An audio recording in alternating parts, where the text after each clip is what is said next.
Bienvenue à Franchement les Tourneaux. Alors, comme on l'a annoncé depuis une bonne semaine, c'est une émission spéciale qui va porter sur la question de l'immigration à Longueuil, une réalité terrain. L'immigration, on en entend parler à tous les jours. Il y a bien du monde qui font de la politique sur la question migratoire, à commencer par notre voisin du Sud, n'est-ce pas? Avec tous les scandales entourant les expulsions massives avec le fameux ICE. Mais on n'ira pas là, nous, aujourd'hui, parce que déjà qu'on en parle abondamment, l'idée, c'est pas de faire le procès politique du gouvernement de Donald Trump sur la question de l'immigration.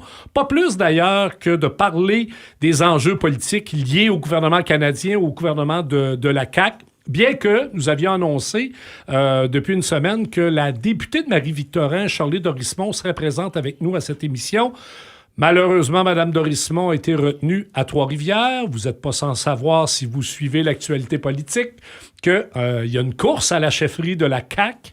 Alors, Mme Dorismont et le premier ministre actuel, François Legault, a convoqué l'ensemble des ministres et des députés pour une réunion extraordinaire. Donc, malheureusement, Mme Dorismont ne sera pas avec nous et c'est bien dommage, mais on a quand même des invités de grande qualité qui sont sur le terrain, Rive-Sud, Longueuil, et qui vont nous jaser des différentes facettes des enjeux liés à l'immigration, à l'inclusion et à l'intégration des personnes migrantes. D'abord, déjà, pour notre premier bloc, qui sont autour de la table, j'ai les gens du Carrefour Le Moutillé, Madame Hélène Roulet, qui est directrice générale du Carrefour, et Olive Makoumana, qui est coordonnatrice des services auprès des nouveaux arrivants. Bonjour, mesdames. Bonjour, Jacques. Merci d'avoir accepté de participer à cette émission spéciale. Disons que à partir de votre expérience, de votre réalité terrain, je sens que vous avez pas mal de choses à nous dire. Et on va débuter, après avoir présenté mes deux autres invités pour ce premier bloc, avec vous sur qui vous êtes. Le Moutillé, c'est un monastère, hein? J'ai appris ça en faisant ma petite recherche. Ça veut dire monastère. Et c'est quoi votre travail au quotidien avec les personnes migrantes? Mais j'ai aussi Alain Castilla, qui est conseiller en développement social au service du développement des communautés, direction de la culture et du sport à la ville de Longueuil, qui va aussi nous dire quelques mots quand même. C'est le mois des personnes noires, hein? Effectivement, merci, M. Le Tourneau. C'est le mois de l'histoire des Noirs. Ouais. Et ce soir, c'est la grande soirée de lancement. Ici à Longueuil? À l'Hôtel de Ville. Oui, on organise à l'Hôtel de Ville avec les partenaires du milieu. Donc, on invite les gens à aller aux activités pendant tout le mois de février. Il y a plein d'activités dans plusieurs domaines pour connaître l'héritage, l'apport des communautés afrodescendantes qui sont installées ici à Longueuil depuis longue date. Et évidemment, vous allez nous parler du travail au quotidien qui est fait par la ville de Longueuil. Bien sûr que oui. Quand on parle d'inclusion et d'intégration. Et j'ai pour ce premier bloc aussi Nicolas Hébert, qui est chef d'administration des programmes de santé publique au CIS de la Montérégie. Qui est responsable notamment de l'organisation communautaire. Donc, quand on parle d'immigration, d'inclusion, d'intégration, on parle aussi évidemment de santé et de services sociaux. Donc, on aura la chance avec M. Hébert d'aborder ces questions-là dans le premier bloc. Puis, passer la pause du midi, on aura la Chambre de commerce qui sera avec nous. On aura aussi Guy Boivin, qui est du syndicat des professionnels de la Montérégie, qui va nous parler davantage des enjeux liés à l'éducation. Et on va terminer en beauté avec Maude Pépin-Charlebois, qui est professeur et chercheur au Cégep Édouard-Montpetit sur les enjeux d'immigration. Mesdames du Moutillé. Oui, alors, merci encore pour l'invitation. Évidemment, c'est un sujet qui est d'actualité, évidemment. Et avant de peut-être se lancer dans les aspects plus terrain, peut-être parler du Carrefour Le Moutillé, comme vous disiez, en fait, en quelques mots. En fait, le Carrefour Le Moutillé existe depuis 55 ans. Le Carrefour Le Moutillé a vraiment comme mission d'accueillir, d'écouter et d'outiller toute personne qui vit un moment difficile ou une période de transition pour y retrouver ses forces et son pouvoir d'agir. Donc, effectivement, dans les personnes que nous accueillons aussi les personnes au parcours migratoire. Nous, vraiment, on a comme vision, vraiment, de pouvoir contribuer à une société plus inclusive, solidaire et en santé, où l'écoute est vraiment un levier de transformation sociale et de cohésion sociale. Parce que vous l'avez mentionné aussi en début d'émission avec tout ce qui se passe, ça l'affecte aussi la cohésion sociale, ça peut affecter la cohésion sociale. Donc vraiment, l'idée de pouvoir contribuer à une meilleure cohésion sociale, c'est vraiment la capacité d'une société à assurer le bien-être, l'inclusion et l'accès équitable aux ressources pour tous ses membres, tout en favorisant un effort de sentiment d'appartenance, de solidarité, de confiance mutuelle. Et puis on est tous responsables, tous les acteurs d'une société en est responsable. Le Carrefour accompagne combien de gens dans une année? On a-tu des chiffres? Oui, bien sûr, je laisse ma collègue. Oui, donc pour ce qui est des personnes immigrantes spécifiquement, donc pour notre accompagnement spécifique aux personnes à parcours migratoire, on parle de 1800 personnes. C'est variable d'une année à l'autre, mais ça serait la moyenne. Sur le territoire de Longueuil ou plus large, Rive-Sud? On couvre la Rive-Sud au complet. C'est sûr que l'agglomération constitue le territoire le plus représenté dans ces chiffres-là. Donc, ça tourne autour de 1800, donc près de 2000 personnes qui font appel à vous. Ouais. Oui, exact. Oui, c'est vraiment des personnes... et ça, c'est ce qu'on documente, ce qu'on arrive à documenter, parce que des fois, le travail fait que ça roule rapidement, puis on n'arrive pas à tout documenter, toute intervention qu'on fait auprès des personnes, mais ça, c'est les personnes documentées dont on parle, donc dans nos bases de données. Oui. Et j'imagine, Elena, que vous avez des gens qui sont soit réfugiés, des gens qui sont ici avec des permis temporaires pour soit étudier ou travailler. J'imagine que vous avez des gens qui vous contactent parce qu'ils ont besoin d'un logement. Ils cherchent peut-être à avoir un avis d'un médecin, mais évidemment, comme ils ne sont pas résidents permanents, j'imagine que la palette là, de services, elle est extrêmement large. Oui, en fait, ce qu'on offre, donc on accueille tout statut confondu. C'est sûr qu'on a un mandat plus spécifique auprès aussi des demandeurs d'asile, donc les personnes qui vont déposer leur demande. Ma collègue pourrait vous en parler un petit peu plus. Mais il faut savoir que vraiment, comme vous disiez, au niveau de la palette d'accompagnement, ce qu'on offre, c'est qu'on travaille toujours avec la personne. On travaille toujours avec la personne. Donc, c'est vraiment pour l'outiller à passer à travers ces moments difficiles aussi. On sait que le parcours migratoire a des impacts sociaux et psychologiques aussi. Donc, notre palette, c'est vraiment un accompagnement de façon individuelle sur différents dossiers, que ce soit d'installation, que ce soit au niveau de prévention de la détresse, que ce soit des aspects collectifs, donc de pouvoir mieux connaître aussi la communauté dans laquelle elle va s'inscrire, la société dans laquelle elle va s'inscrire. Donc là, on a une variété, que ce soit du jumelage interculturel, des cours de français, aussi des séances d'information, de pleine participation.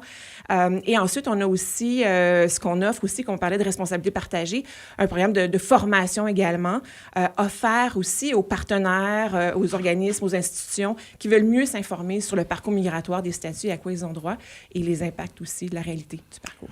On a autour de la table Alain Castilla, qui travaille à la Ville de Longueuil et qui a la responsabilité du dossier de l'immigration. Si on parle d'immigration, on parle d'enjeux migration. Qu'est-ce que ça résonne? Qu'est-ce que ça veut dire en termes de responsabilité pour la Ville de Longueuil? Alors, c'est sûr qu'au niveau d'une ville, on est un gouvernement de proximité. Donc, c'est sûr que dans une ville, c'est un lieu de cohabitation de tous les citoyens et les citoyennes.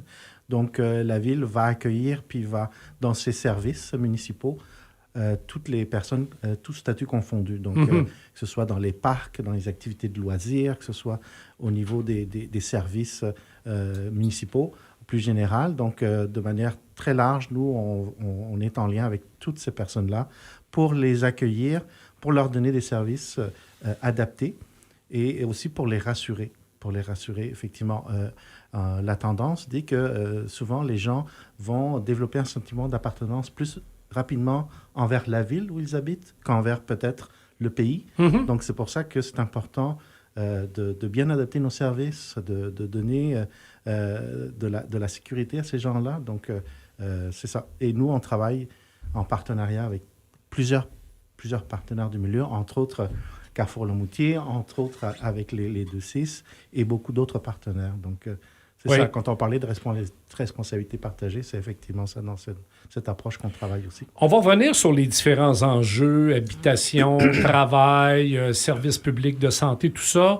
Mais j'ai Nicolas Hébert, je l'ai présenté tantôt, qui représente le CIS de la Montérégie-Est. Quand on parle santé et enjeux liés à l'immigration et l'integration, à quoi ça fait référence pour vous, au juste? Dans notre cas, au niveau de la santé publique, c'est souvent, on va regarder, on va prendre des exemples au niveau de la vaccination, des choses comme ça. On a vraiment du travail à faire dans ce volet-là. Donc, si on parle dans le cadre de la pandémie, ben le travail au niveau des organisateurs communautaires qui sont dans mon équipe, c'était de s'assurer d'avoir une proximité au niveau des services pour pouvoir rejoindre ces gens-là. Dans l'autre contexte, ça peut être toutes sortes de clientèle également. On parle d'immigration aujourd'hui. On a fait un peu la même chose au niveau de l'itinérance. Donc, de collaborer avec des organismes pour se rendre plus près des gens, parce que souvent, le langage, la langue n'est pas toujours facile. Donc, on essaie de trouver la façon de pouvoir ramener de plus près les services à ce niveau-là. On l'a fait pendant la vaccination, qui a été un bon succès. Actuellement, on a beaucoup de travail aussi. Il y a eu la rougeole, là, il y a peu de temps. Là, il y a eu beaucoup d'éléments qui sont ressortis de ça. Et on constate que le carnet vaccinal de ces gens-là qui arrivent au pays ici n'est pas toujours avancé comme on l'a ici. Fait qu'il y a un processus avancé là, pour pouvoir aller vers eux, pour pouvoir mettre à jour ce carnet vaccinal pour favoriser la santé publique, là. OK. Je me tourne à nouveau vers le carrefour. Je parlais en introduction du contexte politique ou de la conjoncture politique. Bon, c'est sûr que vous êtes un organisme de service. Vous n'êtes pas un organisme d'action sociale et politique, surtout. Mais en même temps, j'imagine que les gens qui frappent à la porte chez vous écoutent la télé, écoutent la radio, voient ce qui se passe aux États-Unis, voient ce qui se passe entre Québec et Ottawa, le fameux débat là, sur l'abolition du programme extraordinaire là, pour les personnes étrangères, pour les travailleurs temporaires, pour les étudiants, le fameux PEC. Est-ce que les gens vous en parlent de ça? Y a-t-il de la crainte? Y a-t-il un sentiment? Je vais passer la parole à ma collègue Olive, mais peut-être juste mentionner que c'est sûr que les gens arrivent avec beaucoup d'inquiétudes aussi. C'est beaucoup d'insécurité. Et tout ça fait, en fait, augmenter l'insécurité pour les personnes. Donc oui, ça a un impact. Puis Olive est bien placée pour pouvoir l'illustrer. Oui, c'est souvent au niveau de notre service de première ligne. C'est donc plusieurs questions, surtout quand il y a ce genre de changement. Souvent, c'est de façon subite. Donc, on a eu des questions du genre est-ce que c'est vrai ou quelles sont mes options pour la suite. Donc, c'est sûr que ça vient souvent des étudiants et des personnes, des travailleurs temporaires qui avaient des plans de pouvoir appliquer pour la résidence permanente après un certain temps. Donc, ce que ça génère, c'est des questions de l'incertitude, comme Elena le disait, et c'est ce qu'on reçoit. Et nous, on essaie de les référer, et puis surtout quand ça génère une certaine détresse aussi, on a un service qui est là pour les accompagner, entre autres notre service d'écoute, notre service de soutien spécifique aux personnes à parcours migratoire qui vivent plus des charges émotionnelles reliées aux incertitudes que cela peut engendrer.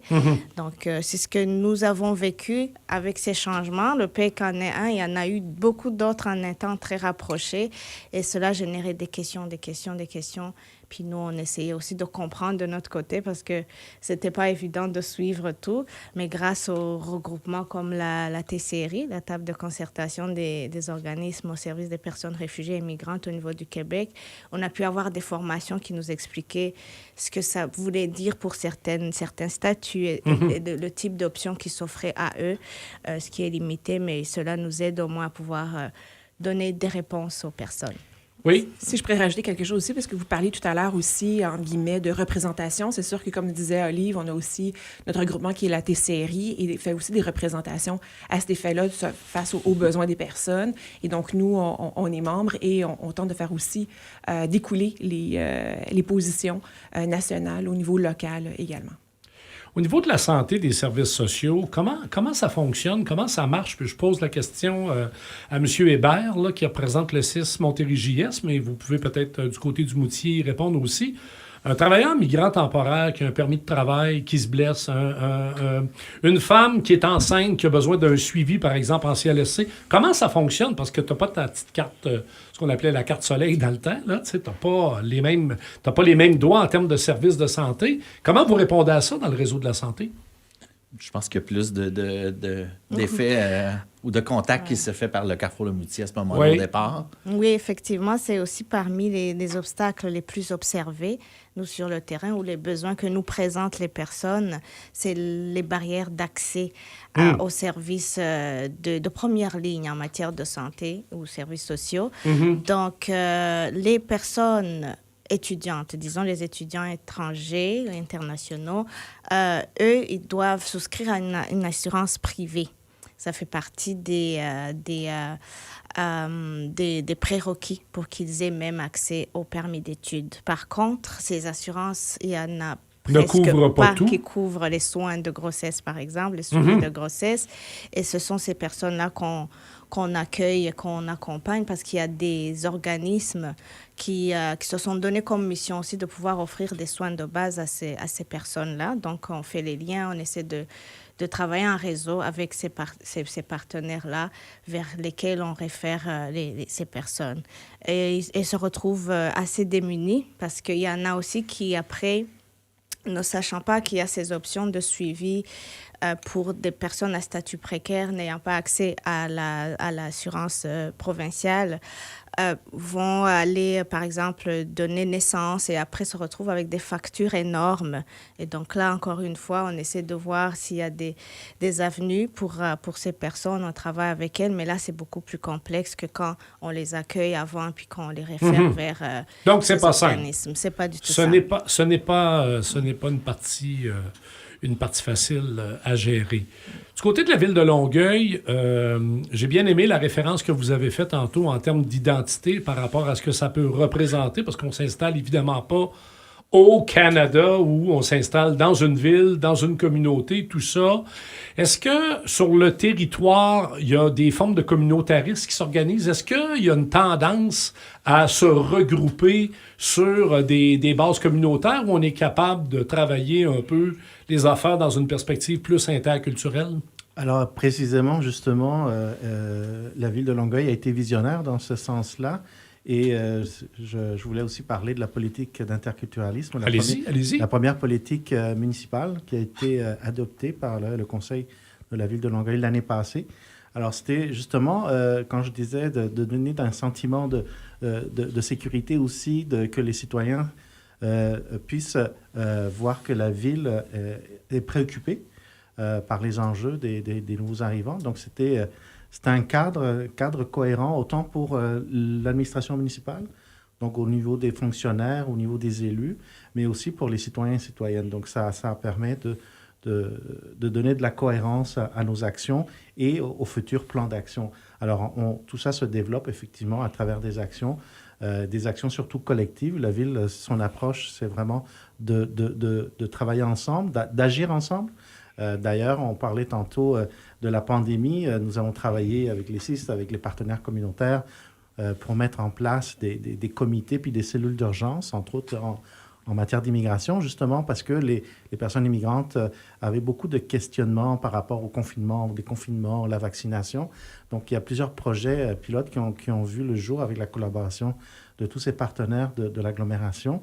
On a mis en place aussi à la fin de l'année 2020 à la table de concertation en immigration et diversité culturelle de l'Agglo, avec l'ensemble des partenaires institutionnels et communautaires, qui encore, ça fait 5 ans qu'elle est déjà en place et qui permet de développer des actions, des projets pour venir en aide justement aux nouveaux arrivants, aux personnes établies ici.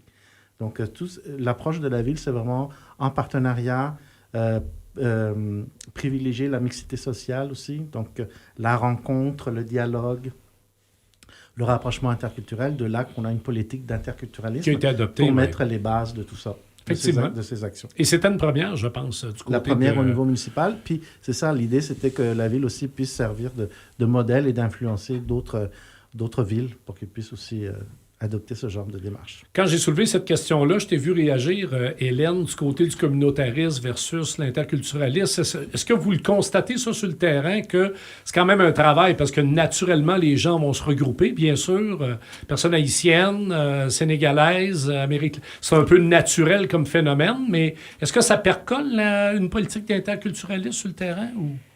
En fait, moi, je réagissais dans l'optique de plutôt un communautaire Oui. qui travaille avec les différents acteurs. J'étais pas allée... OK, ma OK, réaction OK. était plus dans le travailler ensemble OK, que OK. le travailler en silo. Donc, c'était un peu ma réaction. Peut-être ce que je peux mentionner, nous, au Carrefour Le Moutier, on a toujours, en fait, des groupes, des personnes qui ont passé à travers le parcours migratoire, qui ont eu le soutien aussi du Carrefour Le Moutier et qui voulaient redonner à la communauté aussi. Et donc, se sont mobilisés des citoyens, citoyennes en tant que personnes, qui se sont mobilisés pour pouvoir soutenir les nouveaux qui arrivent. Donc, au-delà de la culture, c'est beaucoup plus dans... Je sais ce que vous avez parcouru à travers le parcours, la résilience que vous avez fait face aussi. On veut pouvoir vous accompagner, vous aider. Donc, quand on parlait des fois de défis de logement, tout ça, mais aussi d'ameublement, quoi que ce soit. Donc, c'est des groupes de citoyens, un groupe de citoyens qui s'est mobilisé. Donc, c'est peut-être un clin d'œil que je pourrais faire au niveau de la participation citoyenne en groupe, mais c'est surtout dans... on veut soutenir les personnes qui ont passé à travers ce processus-là aussi, qui a tous ces défis aussi. Au niveau de la santé, des services sociaux, les CLSC sont encore la porte d'entrée du réseau. Comment ça se passe sur le terrain, CLSC, groupe communautaire? Il y a une belle collaboration? Ça travaille ensemble ou... On a beaucoup de collaboration qui se fait au niveau des concertations. On est de plus en plus présents aussi avec nos différents services sur les tables de concertation. Les organisateurs communautaires sont sur le terrain et collaborent à ce volet-là. Mais on cherche à faire un peu le volet facilitateur entre les gens du terrain et nos directions chez nous pour qu'il y ait ensemble un partage à ce moment-là. Et on parlait tantôt là, de l'intégration, de l'accueil, là. C'est vraiment dans un contexte de collaboration pour tout le monde, parce que souvent, la difficulté qu'on a, c'est la communication auprès de ces gens-là, parce que les activités de loisirs offertes par la ville, c'est un excellent moyen d'intégration au niveau des personnes immigrantes. Il y a des contacts. L'école en est un autre. Il y a plusieurs volets là-dedans, mais on le voit. Moi, je beaucoup dans le soccer, là, et on voit beaucoup de personnes immigrantes qui s'intègrent là-dedans, et petit à petit, je pense que c'est un bon outil, là, le loisir, pour pouvoir faire ces éléments-là.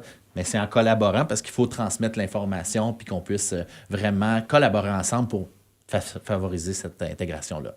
C'est quoi la réalité du côté de Longueuil? Parce qu'on sait qu'évidemment, la crise du logement, on la vit partout, là, à travers le Québec, le Canada, dans toutes les régions.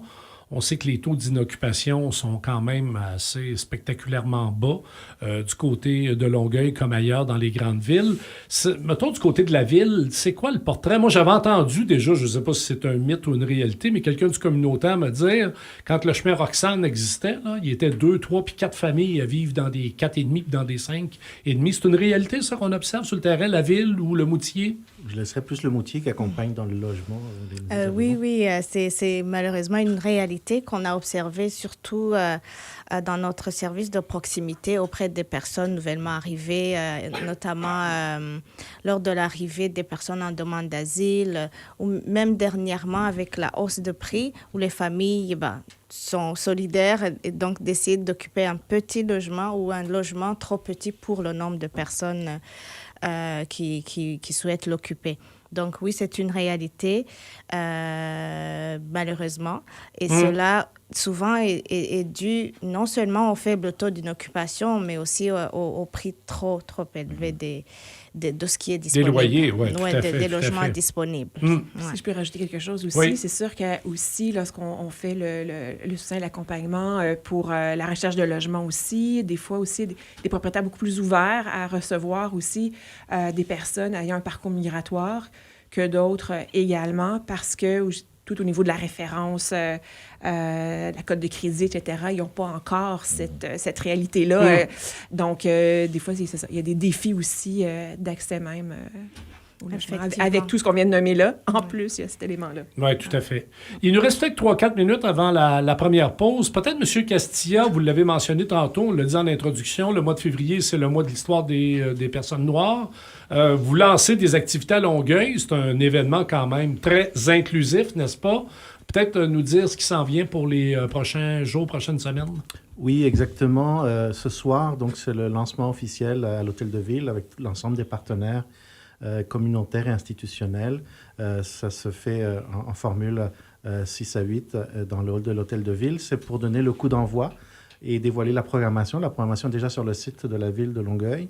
Alors, on a plus d'une vingtaine d'activités, des activités par des services municipaux comme les bibliothèques et les maisons de la culture, mais principalement les partenaires communautaires aussi, qui offrent des activités, des ateliers, des conférences. Qui vont s'échelonner tout le mois de février. Donc, sur le site Internet, vous retrouvez la programmation complète et juste aller voir s'il faut s'inscrire.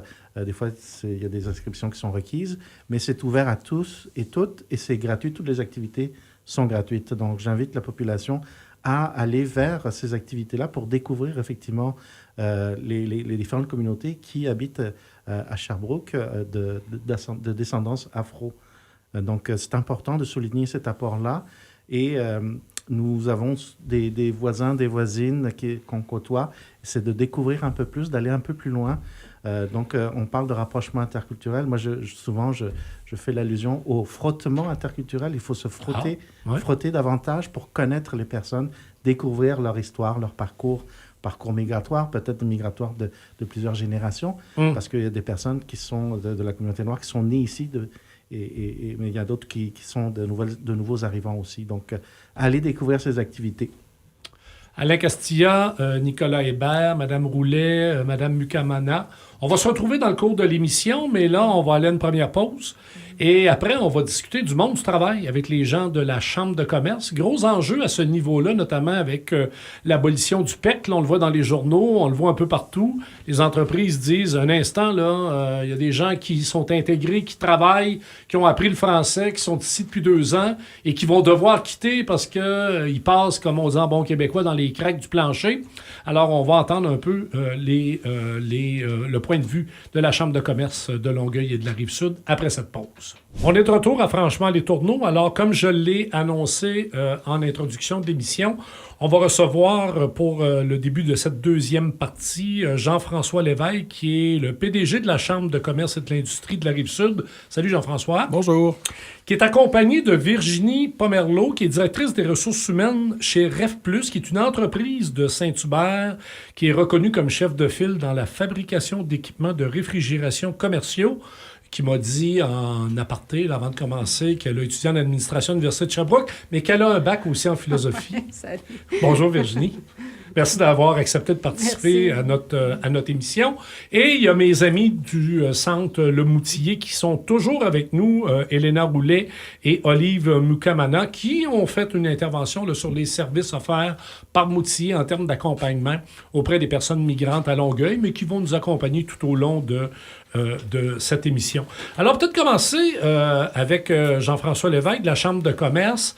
Le contexte de l'immigration, bon, on en parle, on en surparle même à tous les jours, que ça vienne des États-Unis, du Canada, du Québec, mais c'est clair qu'il se fait beaucoup de politique sur la question migratoire et comme je le disais en introduction, on aime bien voir, parce qu'on jase pas de tarifs douaniers, là. On n'est pas en train de dire le bois d'œuvre, l'aluminium, l'acier, non, on parle d'êtres humains. Hein. Souvent, on parle d'immigration, on a l'impression que c'est des numéros, des chiffres, mais il y a des humains qui sont impliqués là-dedans, qui acceptent de venir au Québec travailler comme travailleurs migrants temporaires ou encore étudier. Du côté de la Chambre de commerce, ça brasse beaucoup avec le gouvernement de la CAQ. L'abolition du PEC, là, c'est quoi la réaction des chambres de commerce là-dessus? Ben en fait, tout le sujet de l'immigration fait partie du contexte plus large des enjeux de main-d'œuvre. Évidemment, c'est un des aspects sur lesquels il y a des défis en ce moment.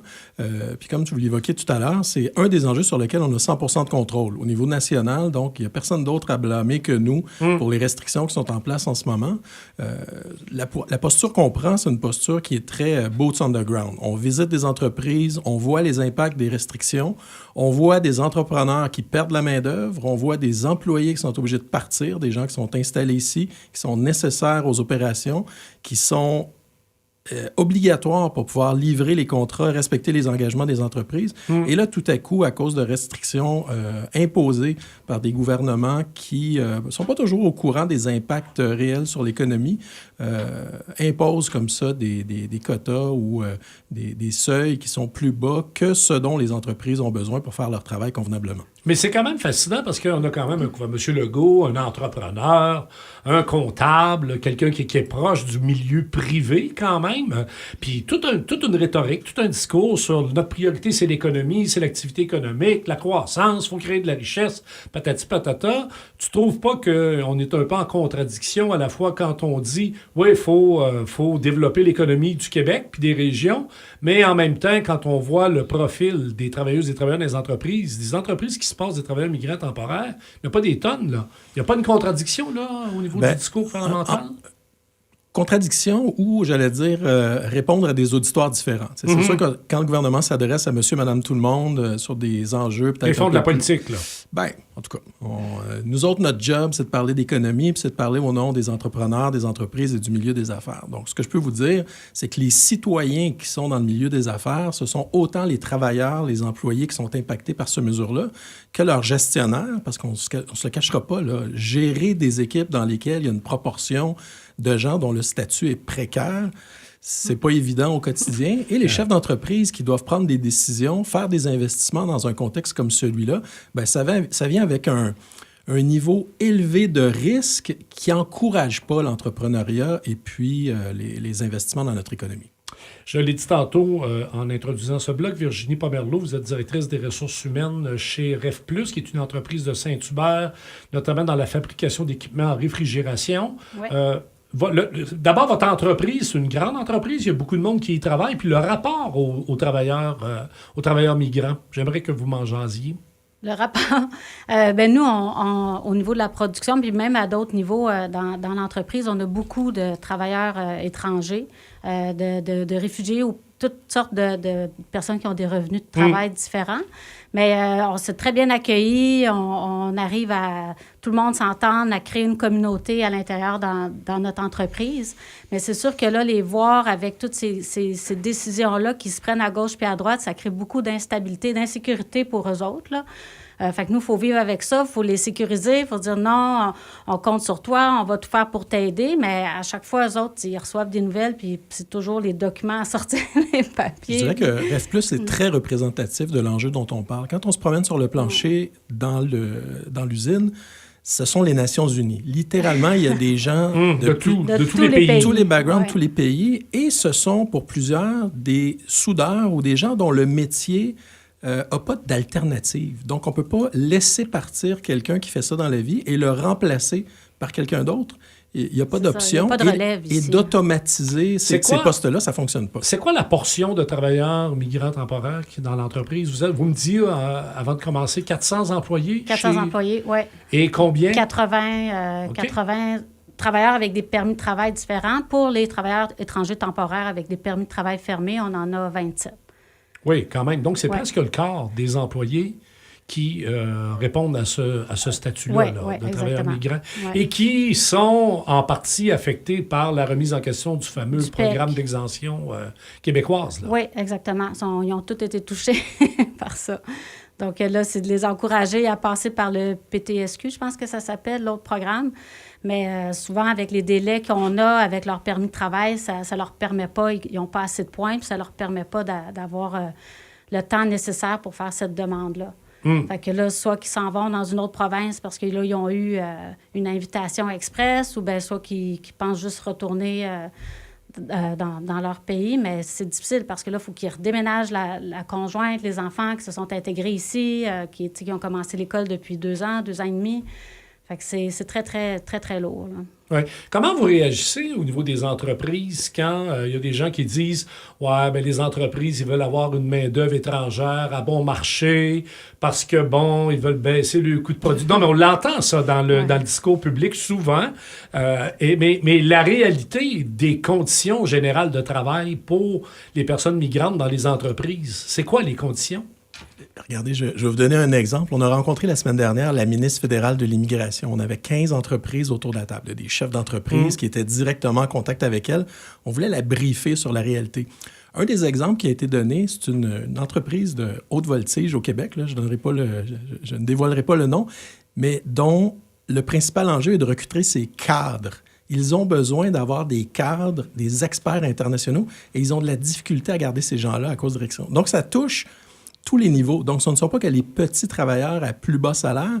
Ceux qui pensent ça, c'est comme l'autre argument là, des travailleurs immigrants qui volent la job des Québécois. Ben oui, ça. Ce n'est pas un argument, c'est pas la réalité du terrain, ni dans la région de Montréal, ni en région plus éloignée. Donc, ce sont deux faux arguments qui sont très, très loin, en fait, des réalités d'affaires qu'on constate. Puis encore une fois, tu sais, on a fait un sondage récemment, quarantaine d'entreprises en Montérégie qu'on a sondées.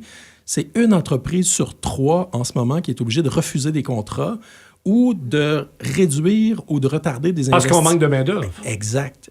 Donc, ce sont des impacts très, très concrets.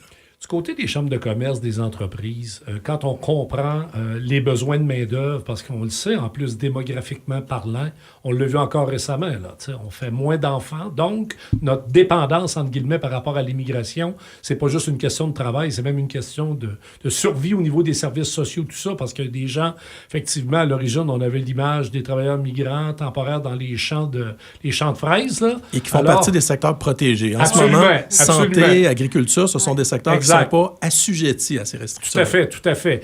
Alors donc, quand on comprend c'est quoi la réalité des entreprises, comment les entreprises réagissent quand les gouvernements disent « Ouais, mais il manque de logements, il manque de profs, il manque d'écoles, il manque de classes. » Tout le débat là, sur les capacités d'accueil, on répond comment à ça? Vous autres, des entreprises, vous occupez-vous de vous assurer que vos travailleurs sont logés quelque part et dans des bonnes conditions?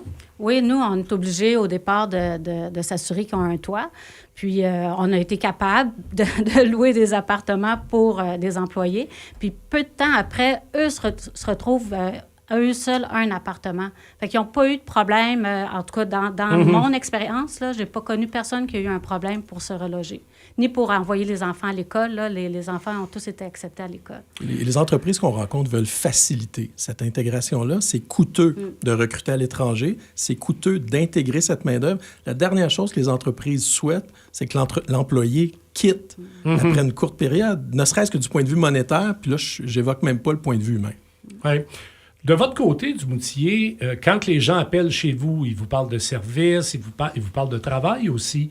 C'est quoi le son de cloche qu'on vous donne? Est-ce que, de façon générale, les gens semblent bien heureux d'occuper un emploi, que ce soit public ou privé? Ou c'est quoi le son de cloche que les travailleurs migrants temporaires donnent à un groupe comme le vôtre? Oui, je peux Olive.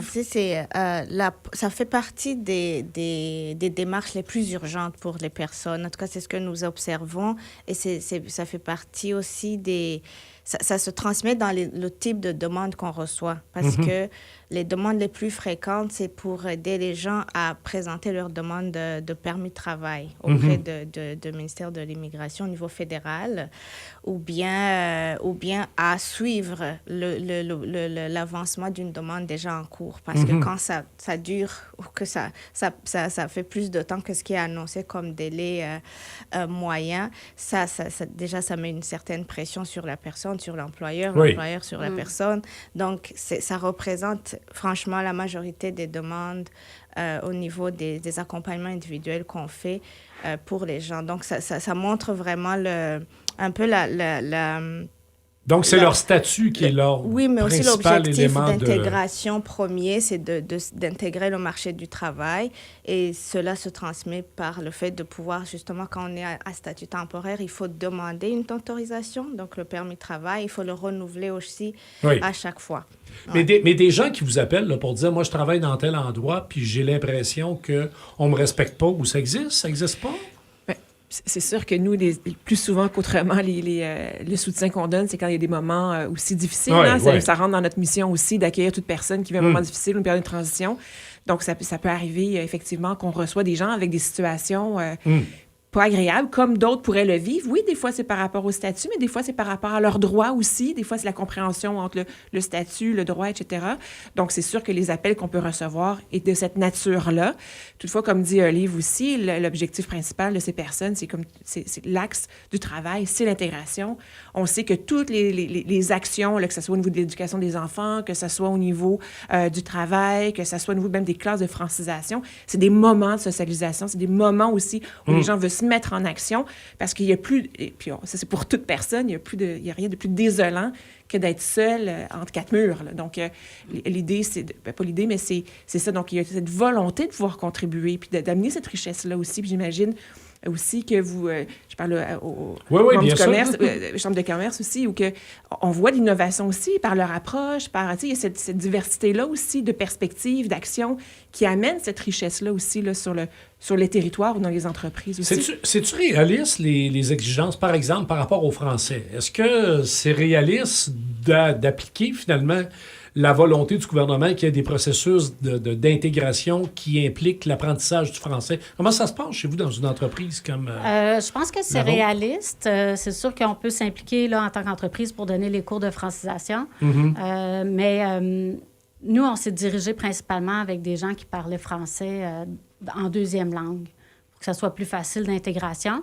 Mais on a quand même beaucoup d'autres employés que la deuxième langue, ça va être l'anglais. Fait qu'on essaie de les introduire, puis de les aider à apprendre le français pour être sûr qu'ils s'intègrent comme il faut. Tu sais, nous, ce qu'on demande, c'est de garder en poste les gens qui y sont déjà en ce moment, qui sont déjà francisés, dont la famille est déjà installée, les enfants sont à l'école.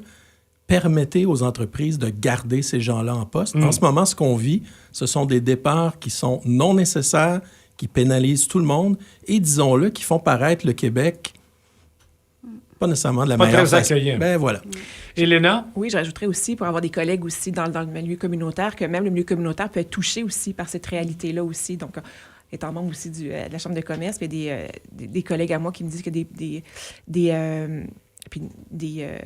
membres de l'équipe qui ont la même difficulté, là, qui risquent de perdre des employés aussi. Donc, ça touche plusieurs secteurs, le secteur social également. Oui, tout à fait. On va justement parler de francisation et d'éducation avec notre prochain invité, mais on va quand même aller à une petite pause musicale pour faire la transition. Je vous remercie, les gens de la Chambre de commerce, Monsieur Lévesque, Madame Pomerleau, pour vos témoignages. On vous réinvitera éventuellement. Je pense qu'on n'a pas fini de jaser de cet enjeu-là, n'est-ce pas, au Québec? Plaisir. Les gens du Moutier, vous restez avec nous. Après la pause, je reçois Guy Boivin, qui est du syndicat des professionnels de la Montérégie. On est de retour à Franchement-les-Tourneaux pour cette émission spéciale sur l'immigration et les réalités qu'on vit sur la rive-sud de Montréal, particulièrement à Longueuil. Il y a toujours Elena Roulet et Olive Moukamana qui sont du groupe Le Carrefour Le Moutier qui nous accompagne depuis le début, qui vont rester, je pense, jusqu'à la fin de l'émission avec nous. Et là, on a un nouvel invité qui a remplacé la Chambre de commerce, M. Guy Boivin. Bonjour. Bonjour. Président du syndicat des professionnels de la Montérégie, affilié à la Centrale des syndicats du Québec. Psychologue? Oui. Enseignant? Non, psychologue en milieu scolaire. Ah oui, bien sûr. OK. Oui. Et qui accompagne justement sur les questions et les enjeux d'inclusion. Bien sûr, qui sont totalement présentes à Marie-Victorin, là, puisque la clientèle, je pourrais avoir les chiffres, on est à 60% à peu près d'élèves issus là, de l'immigration. On a 40% d'élèves au secteur jeune n'ayant pas le français comme langue maternelle.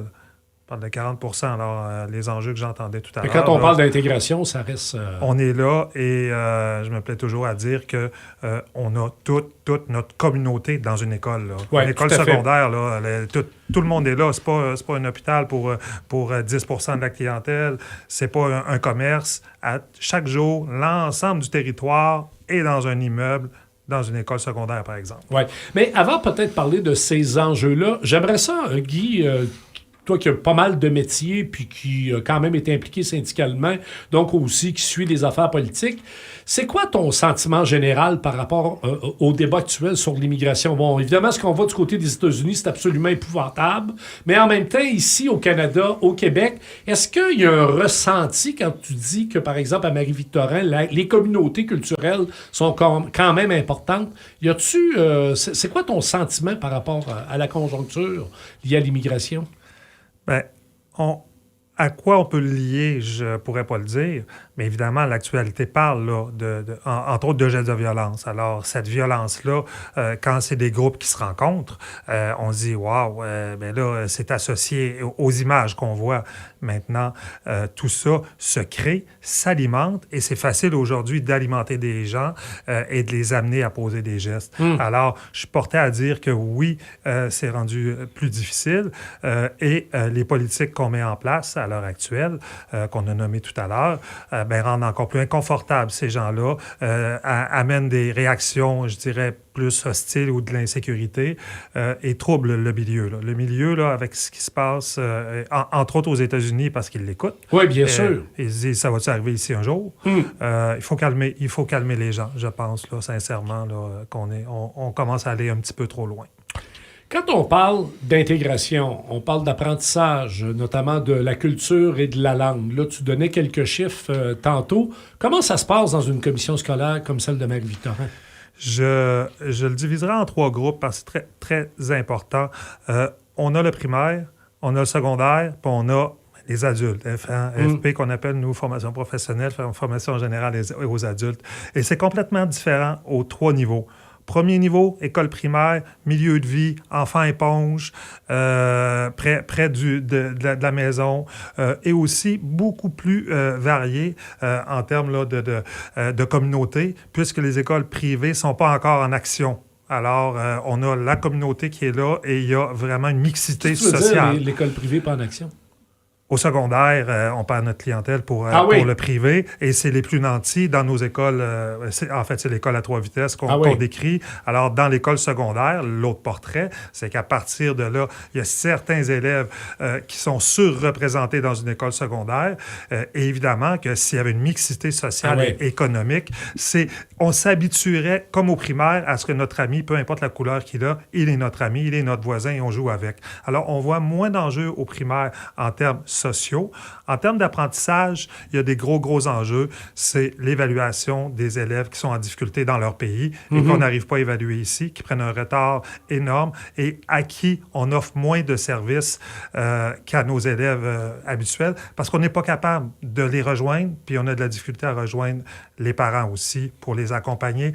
Alors, on en fait beaucoup, mais on n'en fait pas assez pour nos élèves. On n'en fait pas assez, puis je vais te poser la question après la pause parce qu'il faut en prendre une. On n'en fait pas assez parce que, pourquoi? Manque de ressources, manque de personnel, de disponibilité de classe. Après la pause, on revient là-dessus avec Guy Boivin.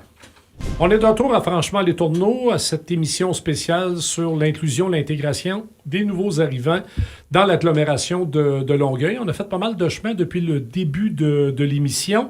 Mais il y a des gens qui étaient là au tout début, qui sont toujours avec nous, les gens du Carrefour Le Moutillé, Elena Roulet et Olive Moukamana. Alors, vous nous accompagnez jusqu'à la fin de l'émission.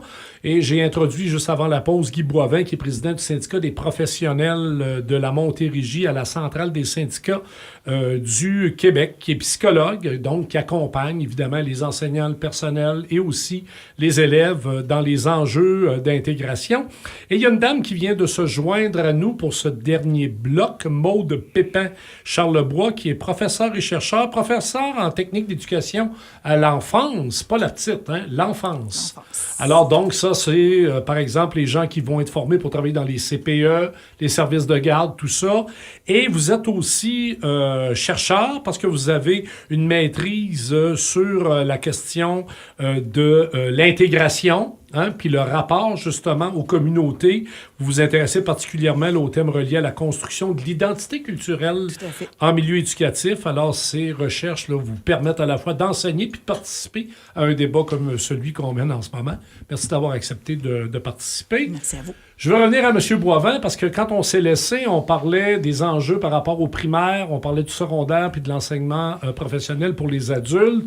Alors, on comprend quand on arrive au secondaire qu'il y a un phénomène de ségrégation, pour reprendre un titre d'un bouquin qui a été publié récemment, social, sur le fait que souvent, il y a des gens qui vont vers le privé au niveau du secondaire et on a une clientèle quand même, on va le dire, là, qui est plus peut-être difficile au niveau du public. Tu disais tantôt, il y a plein de bonne volonté, mais il manque de ressources. Il manque de classe quand on parle d'intégration. Il manque... Et il y en a toujours. Ça a toujours été difficile. Évidemment, il arrive à n'importe quel moment dans l'année. Alors, ouvrir une nouvelle classe, on surcharge une classe, avoir un nouvel enseignant qui était imprévu. Alors, en termes, je dirais, de service, c'est toujours un petit peu plus difficile. Puis évidemment, le service à l'enfant qui est en détresse, on ne l'offre pas de la même façon qu'un autre enfant qui est en détresse parce que de plus en plus, moi, je n'ai pas connu ça en début de carrière, mais on a des listes d'attente pour les services. Alors, évidemment, que celui qui n'est pas capable de se rendre jusqu'au bureau pour être sur la liste d'attente et qu'en plus, on aura de la difficulté à aider, il y auront des années difficiles. Et je ne dis pas qu'on peut faire mieux nécessairement, mais c'est très difficile quand on arrive au secondaire pour un enfant, un jeune adulte aussi. Et rendu chez les adultes, là, c'est le parcours du combattant parce que là, il faut avoir le bulletin qui prouve que tu as eu tel enseignement. Il y a des prérequis. Finalement, on ne peut pas avoir là, toutes sortes de cours à la carte. On passe, par exemple, une année en classe d'accueil, en francisation. Finalement, les services, après ça, pour intégrer, ça va paraître dans les résultats scolaires. Alors, secondaire, un peu difficile. Et FGA, formation professionnelle, manque d'argent pour les soutenir. Là, on est rendu dans le vrai parcours du combattant pour nos personnes qui sont immigrantes. Tu disais avant la pause, tu me corrigeras si j'ai pas bien compris, 40% de la clientèle au niveau du centre de services scolaires Marie-Victorin est issue immigration, communauté culturelle. Donc, c'est presque un enfant sur 2. 63 40 c'est n'ayant pas le français comme première langue. Ah oui, imagine. Donc, majoritairement, issus des communautés culturelles et de l'immigration. 40% qui ne parlent pas français. Qui, en tout cas, quand sont arrivés, parlaient une autre langue. Et ça me fait penser, j'imaginais des solutions. Là, il y a des solutions toutes simples. En fait, c'est le portrait du Québec d'aujourd'hui.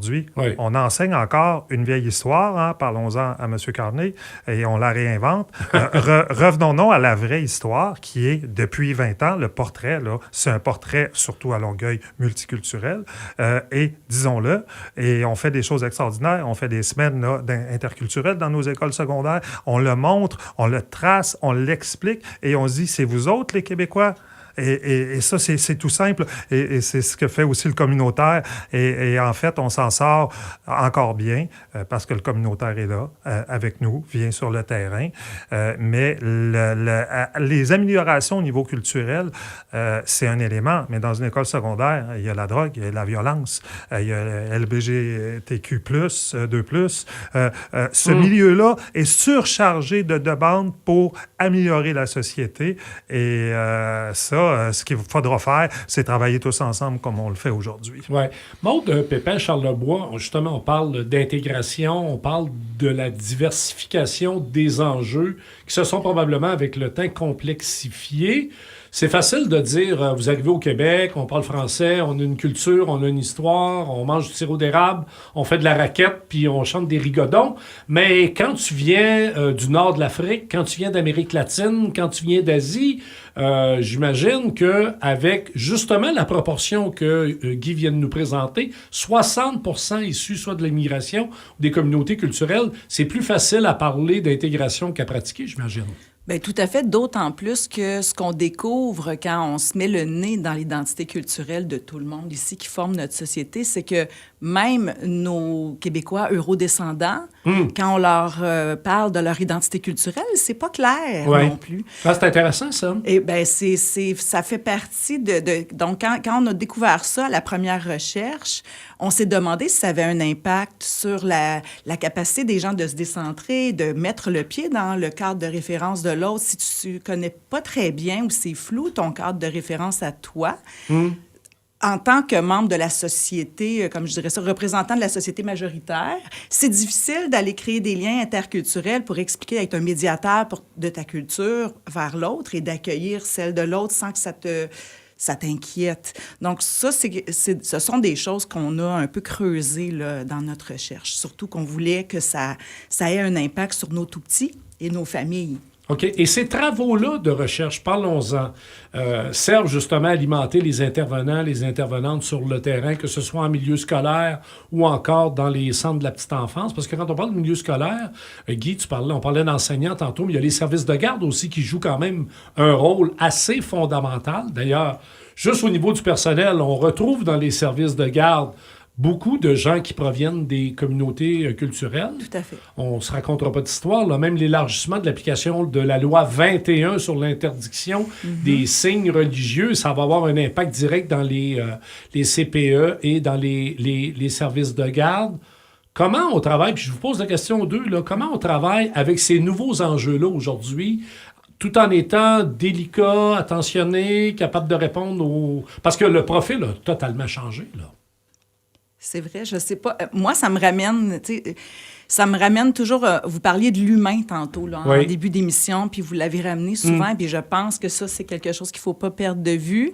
Si on veut créer des solutions ou on veut co-construire avec tous nos Québécois, Québécoises, des solutions qui font du sens, bien, il faut d'abord revenir à soi, puis à comment je vois ces choses-là, c'est quoi les valeurs qui me portent, qu'est-ce qui semble très important, qu'est-ce qui l'est pas, puis c'est quoi les codes sociaux auxquels j'adhère, puis ceux que je comprends moins. Puis ça englobe vraiment tout le monde, là. Je parle pas seulement des personnes de la diversité ethnoculturelle. Oui, Elena Roulet, du Oui. Carrefour Le Moutier. Bien, je rajouterais peut-être à ce que vous mentionnez aussi, ça nous fait partie aussi, nous, au Carrefour Le Moutier, on est sensible aussi à prendre en compte vraiment l'unicité de la personne dans son ensemble. Donc, des fois, quand on parle de code culturel, la culture de chacun, même nous-mêmes, est vécue différemment. Donc, il n'y a pas de moyen de généraliser.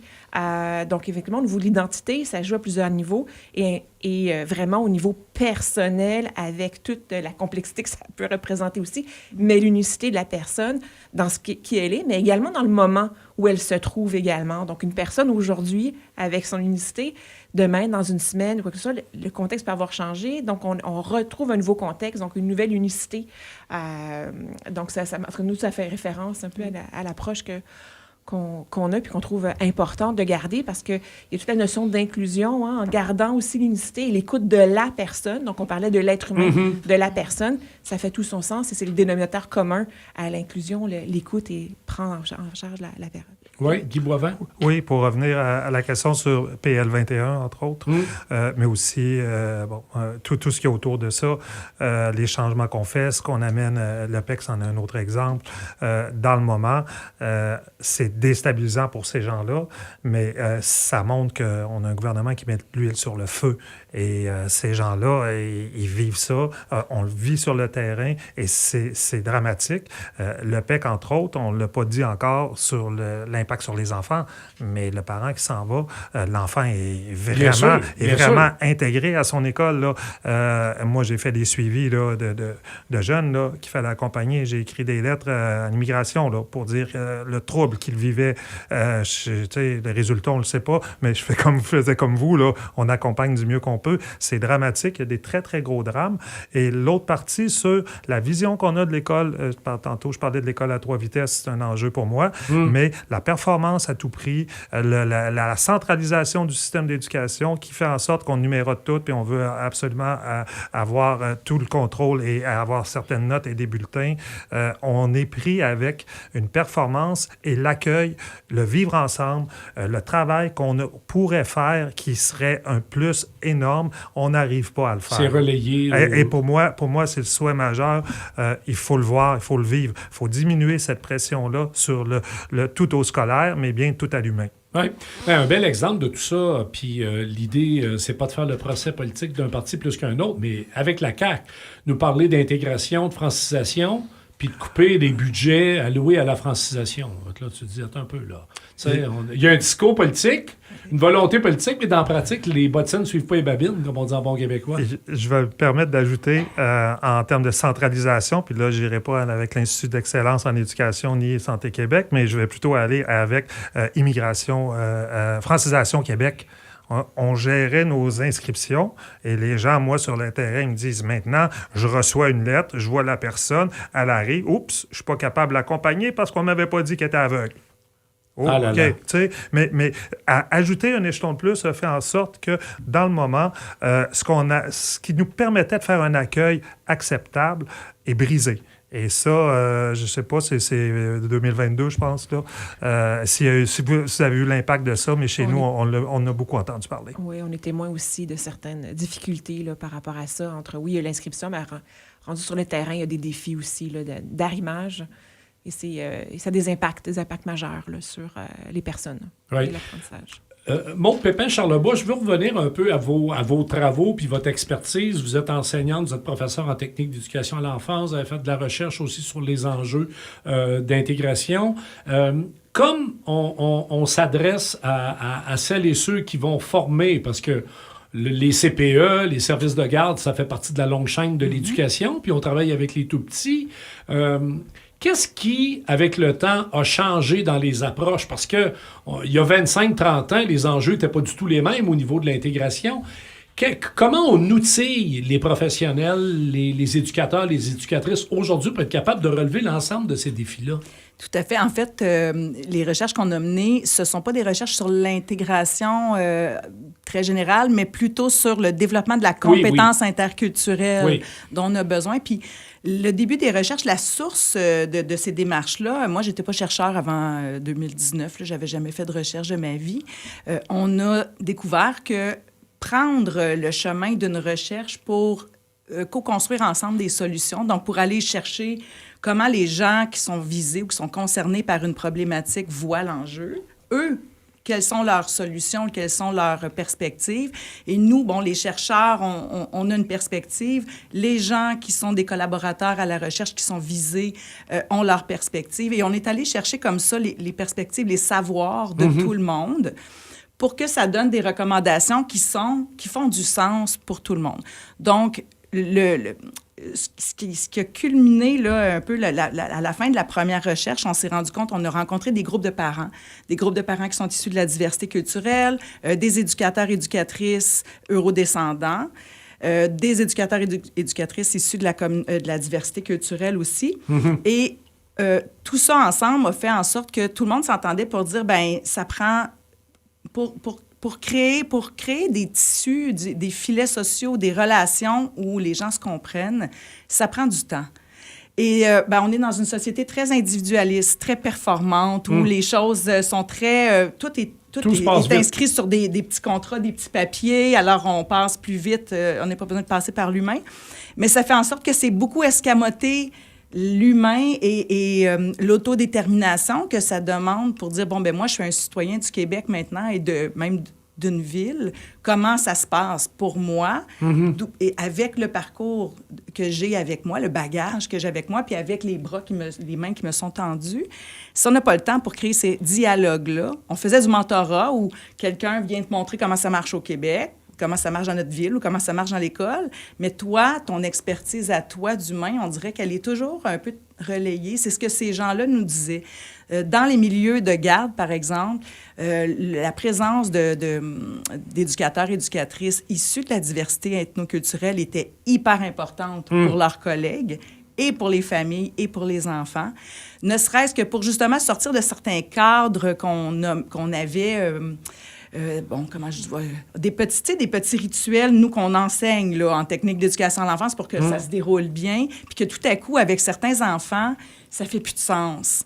Puis là, on avait ces éducateurs-là, ces éducatrices-là qui avaient trouvé des manières, des pratiques pour apaiser un enfant selon son besoin à lui et selon son code social à lui, qui était beaucoup remis en question parfois par des personnes en charge qui disaient « Oh, est-ce qu'on a le droit d'aller là? Est-ce qu'on devrait faire ça? » Bref, la recherche-action permet de délier un peu tous ces petits nœuds-là, d'en discuter et de faire du sens. Puis donner des moyens au personnel et aux professionnels d'intervenir. Oui, Olive?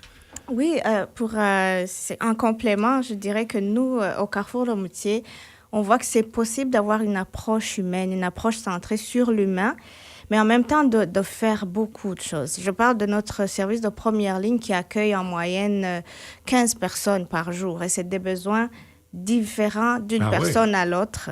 C'est sûr que c'est difficile et on a des ressources limitées.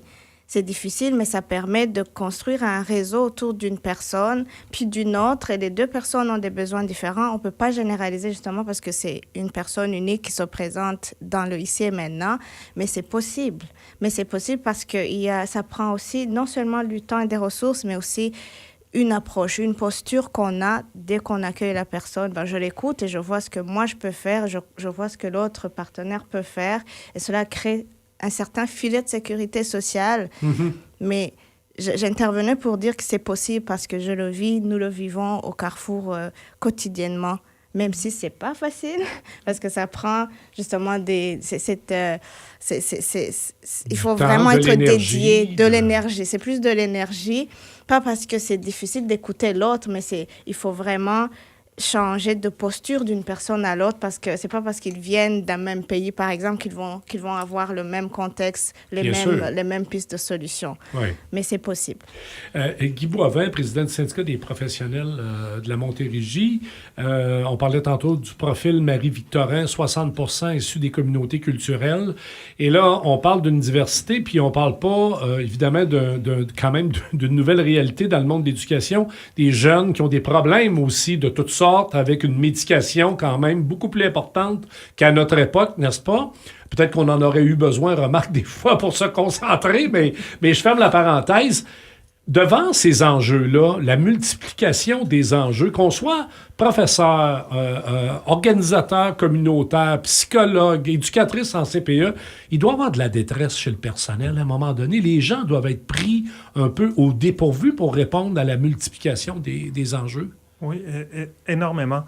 Et en même temps, je l'ai dit d'entrée de jeu, on en fait beaucoup, mais on n'en fait pas assez. Et ça revient à dire ça. J'ai noté, là, je vais lire, c'est trop beau. Là. J'ai un collègue, son titre, je vais vous le trouver ici, il est agent de soutien aux collaborations école-famille immigrantes. C'est son titre. On l'a créé, là, puis c'est ça son rôle. Qui est seul, probablement. Il y a des petits, il est dans des grands groupes avec toutes sortes de tâches, mais il y a un rôle à jouer dans son centre de service.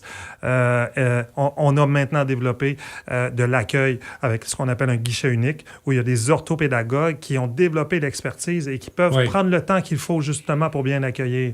Alors, évidemment, ce bout-là, on l'a bien maîtrisé. Le bout de sur le terrain, l'enseignant ou la direction qui déborde déjà, finalement, c'est certain que cette complexité-là, le temps qu'il faut prendre, les compréhensions, les questions sur le parcours migratoire qu'on doit avoir, les conversations qu'on peut avoir aussi avec les parents, le temps que ça prend, on le met de côté et ça amplifie les difficultés. Oui. Alors, on l'a déjà dit, l'immigration, on le savait que ça allait être un enjeu, parce qu'on sait toujours ce qui s'en vient. Bien sûr. Et on ne l'a pas adressé suffisamment. Je pense que c'est le temps d'adresser l'immigration et ça, même dans le parcours de formation des enseignants, il faut apprendre on sait, par exemple, comment se développe la lecture, puis on s'adapte à ça. Comment se développe un jeune qui a eu un parcours migratoire? Bien, comprenons qu'on doit le respecter et savoir qu'il y a des moments où il ne sera pas disponible et qu'on va enseigner différemment. Et on a des gros apprentissages à faire, puis on doit travailler autrement avec l'immigration maintenant. De votre côté, Maude Pépin-Charlebois, on enseigne de futures éducatrices, éducateurs, mais le son de cloche qu'on a un peu du terrain, c'est qu'il doit y avoir de la détresse de plus en plus chez les professionnels? Oui, surtout que d'autant plus, là, nous, notre profession est un peu en difficulté là, parce qu'on vit une grande pénurie de professionnels, donc il y a beaucoup de roulements. Tout le débat, c'est conditions de travail, on ne viendra pas là-dessus, mais on sait tous et toutes que c'est pas chez les professionnels, disons, la catégorie la mieux reconnue. Non, exactement. Ce qu'on a décidé de faire, nous, pour aider, en tout cas, nos futurs éducateurs et éducatrices avec les résultats de la première recherche, c'est qu'on est allé didactiser ces nouveaux savoirs-là. On en a créé un guide pédagogique d'intégration de la compétence interculturelle dans notre nouveau programme de formation, parce que le ministère a mis à jour son programme de formation en 2024. Là, on a commencé à l'enseigner, le nouveau programme, en 2024. Et on a donc commencé à intégrer dans plusieurs compétences des cours, la compétence interculturelle qui est devenue transversale. On a la chance à Édouard-Montpetit d'avoir un cégep qui a une préoccupation d'être intégré dans sa communauté. Là, et puis on a eu l'appui de la direction pour ça. Vous ne travaillez pas en vase clos, là? Non, pas du tout. Alors, on a des ressources et du soutien pour le faire. Oui, tout à fait. Les défis sont immenses. Mais en même temps, on travaille d'arrache-pied pour être capable de répondre à ces enjeux-là. Oui, Guy? Connaissant un peu le projet de Maude, quand on dit ça, je dis qu'on n'en fait pas assez. Il y a des projets de recherche qui, dans ce moment, sont sur la glace parce que le financement n'est pas là. Ça n'a pas de bon sens. Il faut en faire encore plus. Mais ça, pour en parler davantage, je ne me trompe pas. Là. Mais ça, des coupures en éducation, ça n'a pas été inventé par le gouvernement actuel. N'est-ce pas? Mais en même temps, les enjeux, eux, sont criants. Oui, mais ça, on sait qu'on fait pas le lien entre les recherches en culture, ce que ça peut amener pour l'économie, pour l'éducation, pour la Absolument. formation. C'est ça. Du côté du Carrefour Le Moutillé, Elena et Olive, vous nous avez accompagnés tout le long de l'émission. Évidemment, on a parlé au départ des interventions de la Ville de Longueuil, au niveau de la santé, des services sociaux. On a eu les gens des chambres de commerce qui sont venus nous parler des enjeux démographiques, de pénurie de main-d'œuvre et du drame que certaines entreprises peuvent vivre. On a l'éducation. À partir de votre expertise, j'aurais le goût de te poser la question, Elena, qu'est-ce qu'on aimerait passer comme message? Qu'est-ce qu'on aimerait livrer comme message? Tu sais, des fois, on dit que la classe politique est un peu déconnectée pas mal du terrain. On prend des grandes décisions ici, puis après ça, les impacts que ça peut avoir sur une entreprise, sur la personne migrante, sur les gens qui donnent des services professionnels. Je sais que c'est pas facile, mais tu résumerais ça comment? Ou Olive aussi, vous le traduiriez comment comme message politique à l'Atlas? En fait, il y a plusieurs éléments, mais un élément, c'est que je pense que même dans le discours aujourd'hui, pas le discours, mais les échanges qu'on a eus aujourd'hui, on a vu qu'on est tous co-responsables. Donc, il y a la personne immigrante qui a son parcours, qui se prend en charge aussi. Ça, c'est important comme message.